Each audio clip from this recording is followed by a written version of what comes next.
তোর আবার কি হলো লঙ্কা পিস কেন? কি হয় মানে? মুখ তো আদর করে নিয়ে যাওয়া হবে, ভাত খাবা? ভাত নিজে নিজে একা একা গিললো। তা তুই এতগুলো তুই বলে খাবা নাইস? খাবো না বলে হলো। নিজে ইয়া টুম্পা, আজকে যখন বাজারে গেলাম না, তো তোমার বাবার সাথে দেখা হলো, মানে আমার শ্বশুরের সাথে। তো ওখানে বললো বাবা যে সোমবার 3 দিন পর সোমবার যেতে বলছে বাড়িতে, বুঝলা?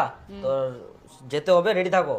এবার যে যাব বাবার জন্য কিছু নিয়ে যেতে হয়, এবার জামা বা শার্ট কিছু নিয়ে যেতে হবে। হ্যাঁ আচ্ছা। শোনো না, বলছি তুমি যখন বাজার যাবা তখন একটু পাঙাশ মাছ নিয়ে আসো তো, কবে থেকে খেতে পারি না। একটু পাঙাশ মাছ নিয়ে আসবে, আজকে পাঙাশ মাছের তরকারি করবো। আর শোনো না, আজকে ললিতার সাথে একটু দেখা হয়েছিল, বুঝলা? তো ওরা বলছিল কি যে দীঘায় যাবে, তো বললাম যে আমি শুনি তারপরে বলছি। তো তুমি কি বলছো, দীঘা যাবা? দীঘা যাবা?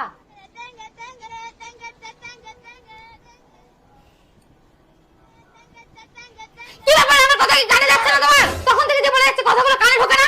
সব সময় মোবাইলে, সারাক্ষণ মোবাইল নিয়ে বসে থাকে। এই সংসারে তো আমার কোনো দামই নাই, আমার কথার কোনো ভ্যালুই নাই। তুমি যদি সারাক্ষণ মোবাইল নিয়ে পড়ে থাকো, তাহলে মোবাইলটাকে বিয়ে করে নিতে পারো। আমাকে কি জন্য বিয়ে করলা?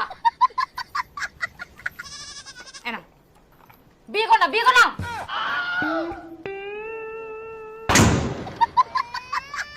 देख लो भाई, हम लड़के हैं ना, हमारे साथ ऐसा ही होता है।